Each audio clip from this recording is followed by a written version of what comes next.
আওয়ামী লীগের সাথে হবে কিনা এটা বলা কঠিন, কারণ যে আওয়ামী লীগ তার নিজের দেশের মানুষকে জনগণের কেনা অস্ত্র দিয়ে গুলি চালাইতে পারে এবং গণহত্যা করতে পারে, তাদের তো রাজনীতি করা তো বহু চিন্তা ভাবনা। তো পাকিস্তান আমলে তো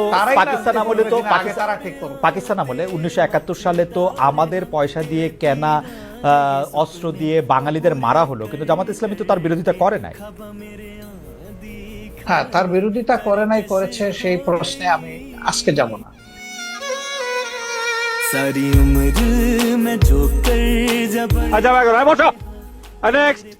দেখেন ঢাকা বিশ্ববিদ্যালয়ে কি স্লোগান হয়েছিল, দিল্লি না ঢাকা, কেন এই স্লোগান হয়েছিল? এই স্লোগান আপনারা দিছেন রে ভাই, আপনারা এই স্লোগান আপনারা দিছেন। দিল্লি না ঢাকা স্লোগান ছিল না এখানে মধ্যে। দিল্লি না স্লোগান আপনাদের পুশ করা স্লোগান। এই স্লোগানের মধ্যে কোটানা মেধা ছিল, এই স্লোগানের মধ্যে হাসিনার পতন ছিল, এইটার মধ্যে থেকে আমাদের ভোট দেওয়ার কথা ছিল, অনেক কিছু ছিল। আপনারা দিল্লি না ঢাকাটা এই বয়ান আপনারা সামনে আনতেছেন, কারণ হচ্ছে যে আপনারা এইটাই মনে করেন, আপনি মনে করেন যে বাংলাদেশ স্বাধীন হওয়া ভুল হয়েছে, আপনি মনে করেন বাংলাদেশ স্বাধীন হইতে পারলে ভালো হতো। স্বাধীন হওয়া ভুল। 71 পজিশন আপনি চেঞ্জ করেন না রে ভাই, 71 পজিশনেই আছেন আপনি, আমরা চেঞ্জ পজিশনেই আছেন আপনি। পরের ঠিক রেখেছি, পরের সংগ্রাম ইত্তেফাকে আপনাদের বক্তব্য যেটা ছাপা হয়েছে ওইটাতেই আছেন আপনারা।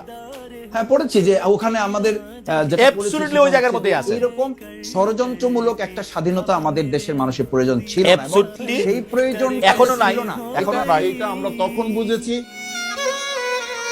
सारी उम्र मैं जो कर जा बड़े आ रहा तेरे पे